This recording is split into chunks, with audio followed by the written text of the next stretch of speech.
share with us her story. Please help me welcome, Danielle Ripley-Burgess. Thank you.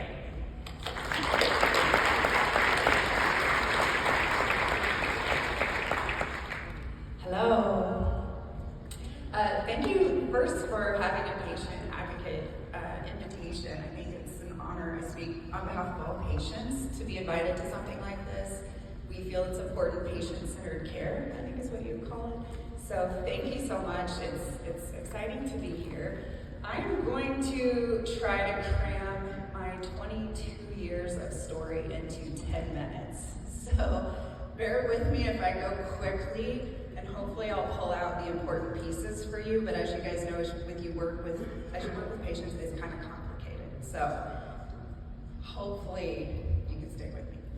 Okay, first up, I'm supposed to do this, okay.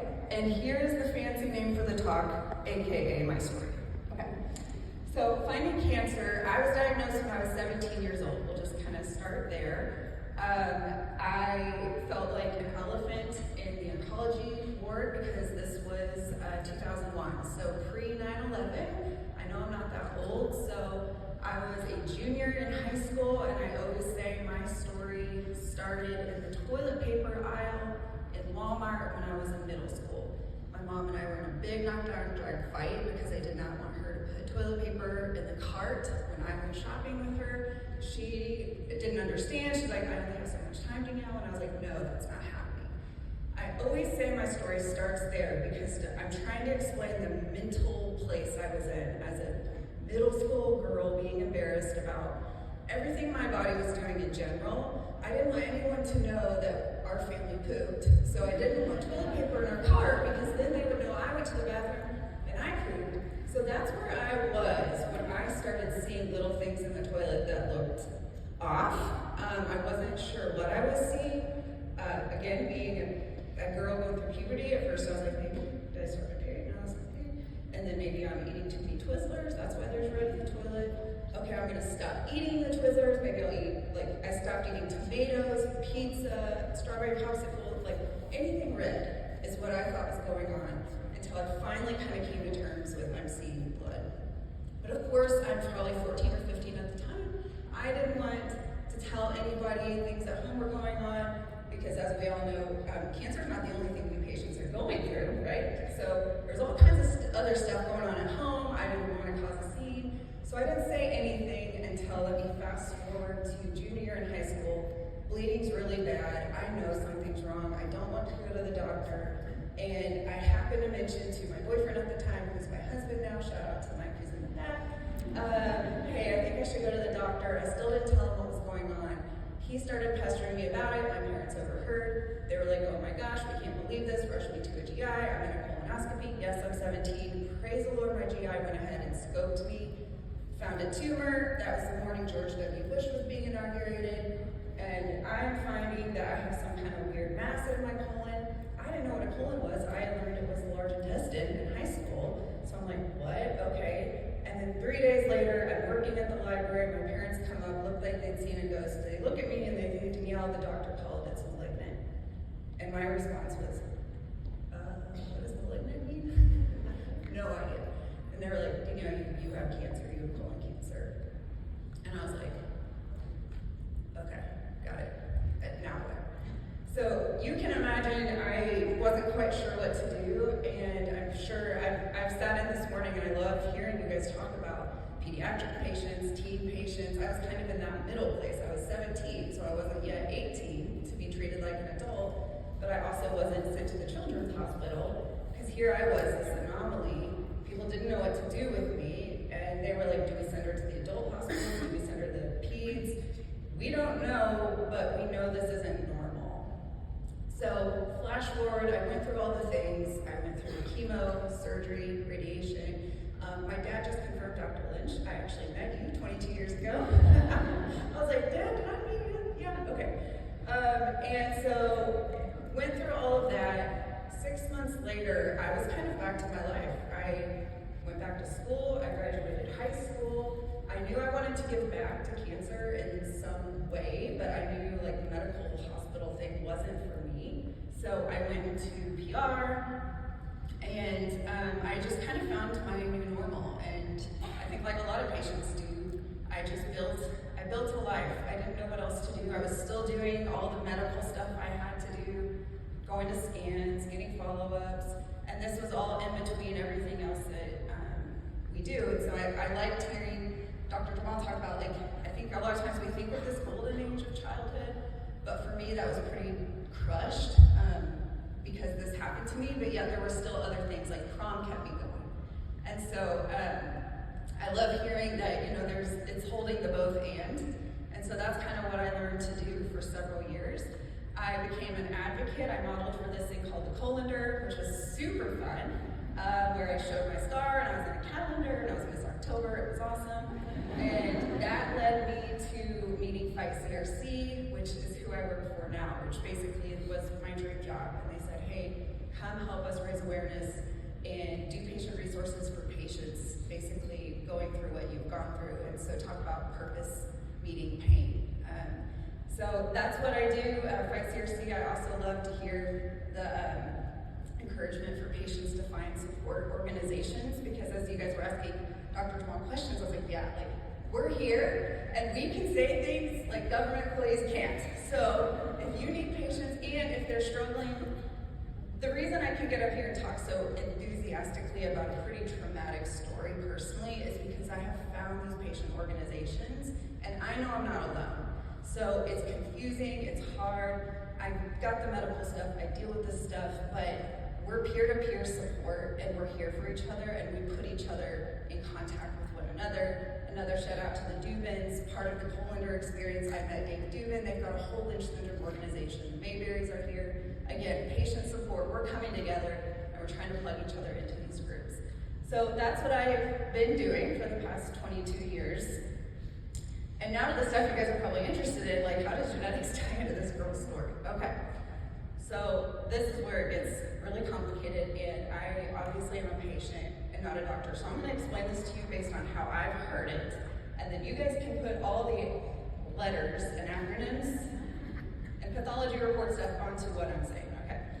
So again, I walk in, here I am 17 years old, immediately they're like, something's off. Right, 17-year-olds don't get colon cancer, especially in 2001.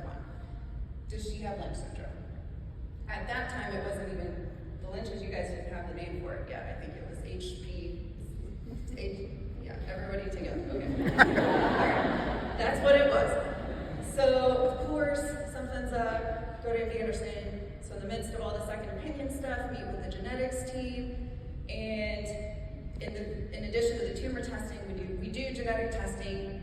I was 17, but I had the red flags. So we do it, and I do understand this much. It came back as something suspicious, but it's a variant of unknown significance. Did I get that right? Bus?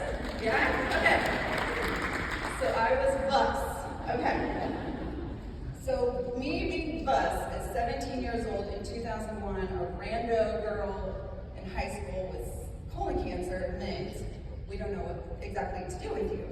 So what happened is I started getting follow-ups based on kind of what they thought made sense. So every 3 years I was getting a colonoscopy, and again, I was just kind of like going through life.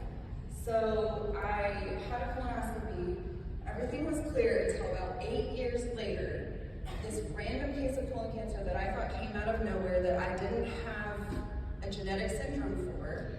All of a sudden, I woke up from a colonoscopy, and the GI looked the same scared way he had looked years prior. He's like, I think I found something, a little concerned, sent in it for pathology.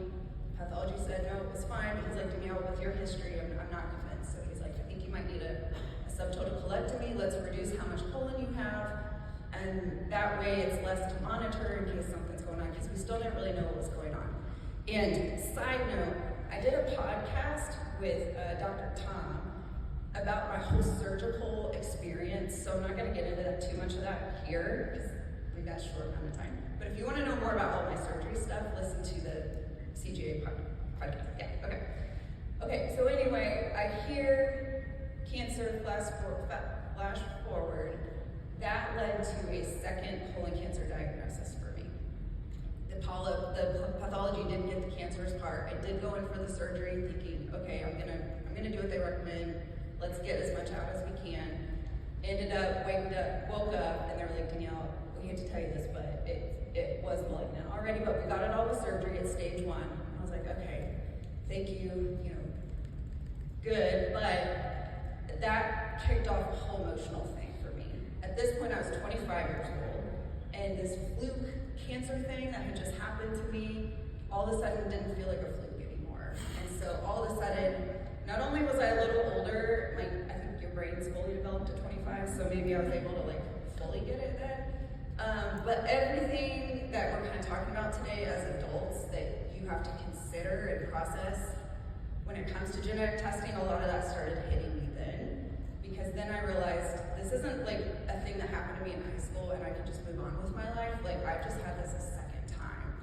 So testing started again, did the tumor testing. They actually sent me for more genetic testing because 8 years later it was different.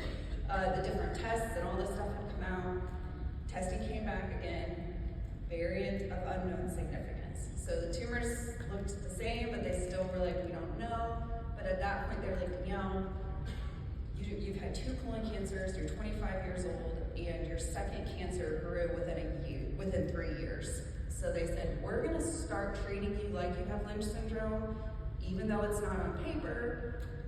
Something's going on here and we're just not convinced. I'm so thankful for an aggressive medical team who went ahead and treated me like I had Lynch, although I didn't on paper. So went through that, went through surgery, I had a hysterectomy, and then I started the annual stuff. So all of the stuff you do when you have Lynch syndrome. So that's all I knew. Started working advocacy in 2013. So my first cancer was 2001. My second cancer was in 2009. And then in 2013, I got frantic calls from many people at the first hospital I had gone to, from the genetics lab that had my stuff, and all of a sudden one day my whole world changed because they called me out of nowhere and said, we've reclassified your variant. You have Lynch syndrome. And I was like, what? So all of a sudden, variant of unknown significance became very significant. MLH1, that's what I am. So you guys know. So that's what I have, that's what's behind all of this. So it was really nice to know. It didn't change a whole lot for me, except my parents were able to both get tested. My brother got tested, he's a year younger than me. I'm also really weird because I did not inherit this. So mom nor dad have it. And every geneticist I meet with says, we've never found you before. Like, we've never found the mutant. And I was like, here I am. So, congratulations, you guys. You've met a mutant. That's me. And that's kind of my story. So I'm living with Lynch today. It's really glad I know I have Lynch syndrome, and I've been proactive over the years because I've been getting yearly colonoscopies since 2013. Really glad I decided to stay on my schedule last January, just a few months ago, because I woke up to the same concern from my GI doctor. Danielle, I found something, and I was like, I've already been through this once. Let's get the surgery. So in April, about 6 months ago, I had a permanent ileostomy put in, and same thing happened. Doctor came in, Danielle, hate to tell you this, it was cancer. So this year I've had my 3rd colon cancer diagnosis, but I'm doing well. I feel good.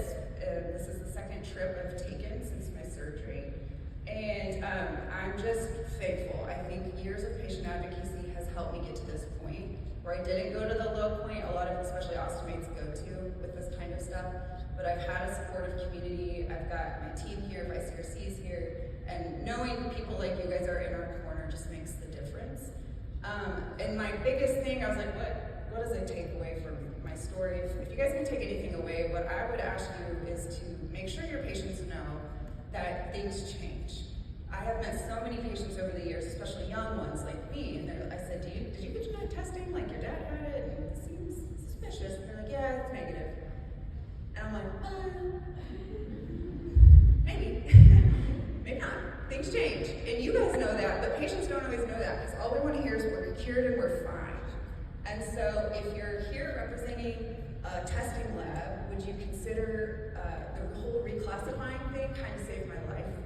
So consider that. And for those of you working with patients, just let them know like genetics is changing all the time. And I was actually telling my husband on the way here, you know, I might have a second genetic condition that played into the lynch, and that's why it happened to me, you know, so yeah, like we don't know. And so I would rather know as a patient that there's a lot we still don't know, and I can wrestle with that stuff. And I would rather know than not know. And so just let them know, like, hey, even though it says no, stay on top of it, stay on top of your health, talk to your family. Because, yeah, the future, we're at the very beginning of what it feels like the future of genetics is. Okay, did I make 10 minutes? Did I go over? Sorry.